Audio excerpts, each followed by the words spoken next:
right, with 6 Scream films now, is this franchise getting any better? Or does the studio need to realize that this is stale and they need to hang it up forever? Well, let's talk about it. My name is Brandon Keith Avery, and this is just my opinion.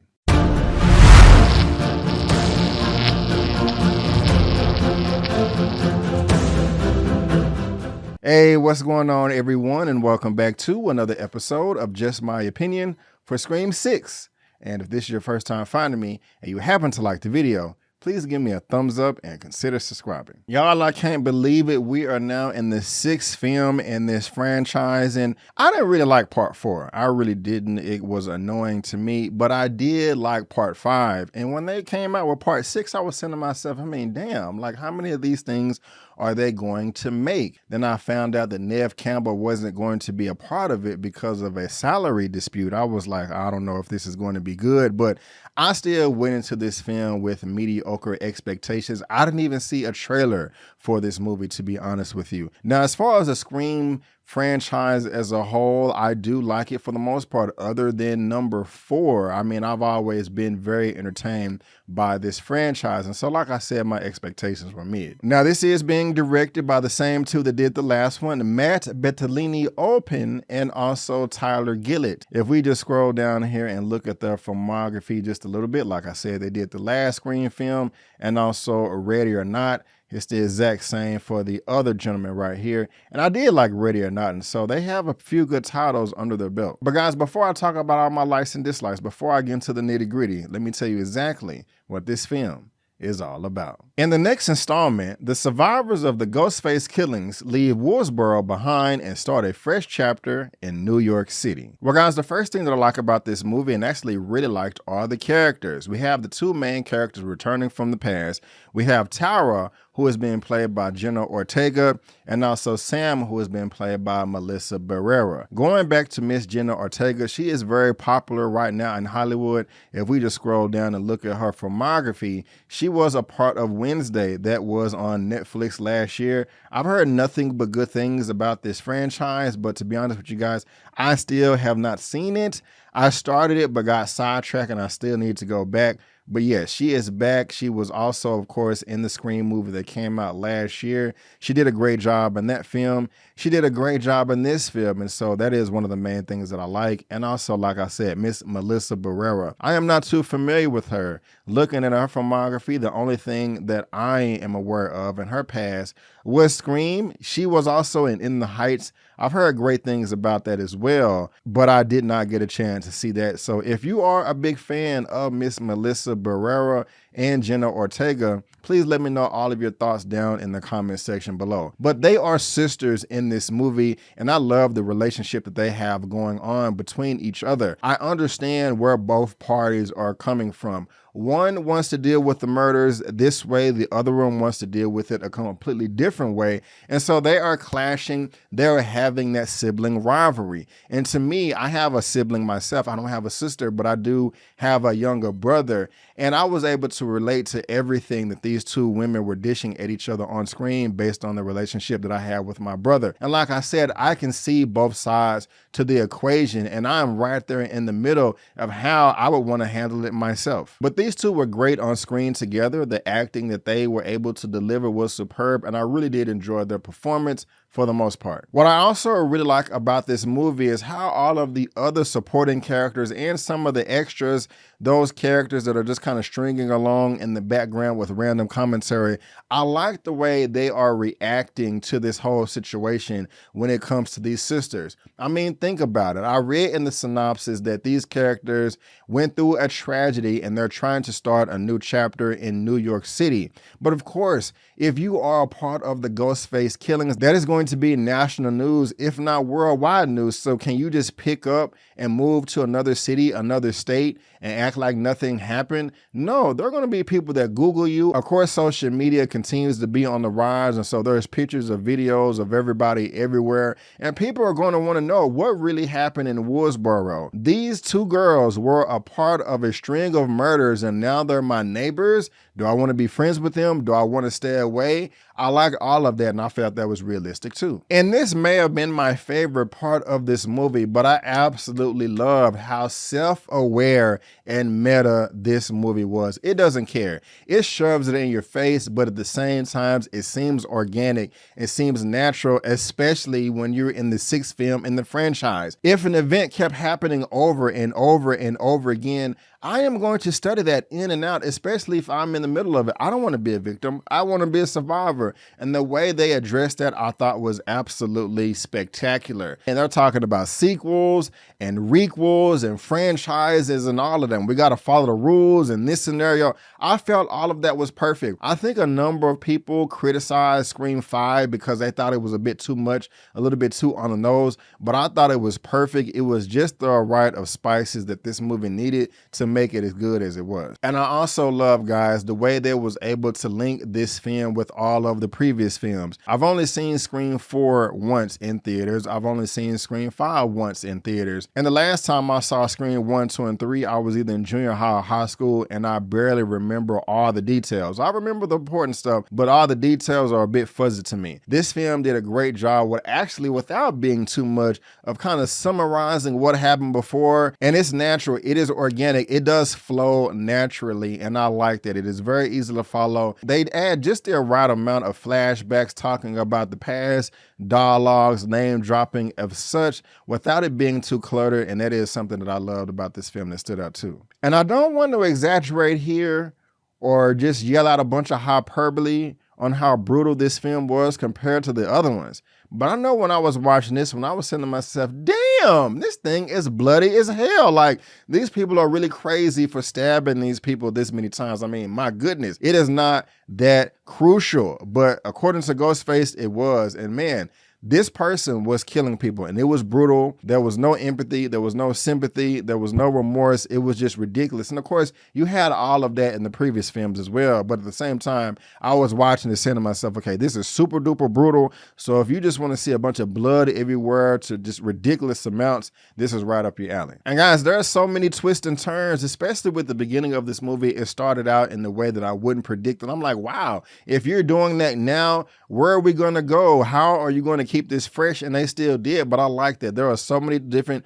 twists and turns with the story and the plot, and when you're trying to predict who the killer is, I mean, I just don't know. I like the whole structure of this film. I thought it was great, and again, I loved all the twists and turns. And of course, at the end of every Scream movie, you find out who the killer is, or if it's more than one person or anything like that. I was not able to guess. That's one of the best things for me with these Scream movies, is the end, when the killer is revealed. I was never able to guess the killer in any of the previous films, and I was not able to guess here either. I was quite surprised. It did get a little silly with all the monologuing and stuff, but that's to be expected when you have these slasher films. And so if that's not your cup of tea, you won't like it here either. But it does get silly, and I did like that. And also, there was a tad bit of silliness in this movie, especially towards the end, right before the credits was about to pop. I like the way they put that in, because it wasn't silly during serious moments where characters are trying to survive or escape death. It was put in the right place, and I did like it. I was just kind of saying to myself, man, they just had to throw that silly stuff in there, but it worked and I liked it. But guys, those are the things that I really did enjoy about the film. But now let me transition to some things that really did work for me. And guys, it's just one thing only holds this film back from being epic greatness. One thing only holds this film back from being one of my favorites in the whole franchise. I don't like this when horror movies do it. I don't like when they do this with movies in general. But my goodness gracious, the characters in this movie, and I did like Tyra, Jenna Ortega, and I did like Sam, Melissa Barrera. But guys, the characters in this movie are some of the dumbest characters that you will ever see in your entire life. I just don't understand the level of idiocy that was going on in their brains. It is as if they did not have a brain. I was so frustrated with some of the decisions that they were making when they were trying to escape death. I wanted to cry. And if I did cry, I wouldn't have cried tears. I would have cried blood, because it was just that bad. I mean, damn, it is not that hard to write characters that use their common sense, because none of the characters in this movie had common sense. I mean, I just don't understand. If you were fighting with the ghost face killer and you knock him on the ground and he is dazed, why are you running away? Why are you not continuing to beat his ass? Especially if you have shoes on, stomp him in the face, stomp him in the head. Characters in this movie, they don't know how to do that. They knock him down and get the advantage. They want to run away and give Ghostface a chance to catch them and kill them or get away and hurt somebody else. And it just does not make any sense. And y'all, we are in the 6th film in this franchise. You have characters that have been studying every murder that has happened since the 90s. Why aren't all the characters who are part of the main plot carrying around all of the weapons that money can buy? I swear to God, Rambo would have looked like an amateur compared to me with the many weapons I would have had strapped on my back. I would have had all the guns, all the pistols, all the knives, all the swords, all the bats, all the crowbars, all the brass knuckles, everything. And I'm just saying to myself, damn. Like, oh, you have some of the characters going into this movie like, hey, I don't want to spoil anything, but you know, we're getting up to the 3rd act and we're trying to come up with a plan for survival. And you don't want to bring no weapons? You're going to wait till you get there and be like, okay, what are we going to do about weapons? Like, damn, like, God, like, are you serious? It just doesn't make any sense, man. I'm frustrated. Now, let me jump back to the positives real quick. I will say, Ghostface has always been bold, but it seems like this dude done ate the star off Super Mario Brothers and he is just invincible. This Ghostface is super bold. I don't think I can remember Ghostface just being this bold. Like, I don't give a damn. I'm going to kill you in front of everybody. Ain't nothing going to happen. You know what I'm saying? So I'll do it like that right there. You do have to suspend your disbelief just a little bit. And it also kind of puts a rain cloud over society of how we're all in our phones and our headphones and not really paying attention to our surrounding. Or if you see your fellow man that is in the bind, are you willing to help out or not? You know, and that's just a little bit commentary right there that a lot of people may want to talk about. But I did like that aspect for the most part. But going back to the bad, man, like seriously, these characters are just idiotic. I mean, I was frustrated. The film was so great, but at one point in the middle of the movie, where the characters were being stupid, I was just like, man, this film right here is just going down the toilet for me. And I just can't get on board with it. I mean, like when you see the movie, I should probably do some type of spoiler review or something like that. But it's frustrating, man. It's just really frustrating, like the logic or the lack thereof that these characters are dishing out on screen. I mean, there was a number of times where they could have won. They could have seized the day, but they just...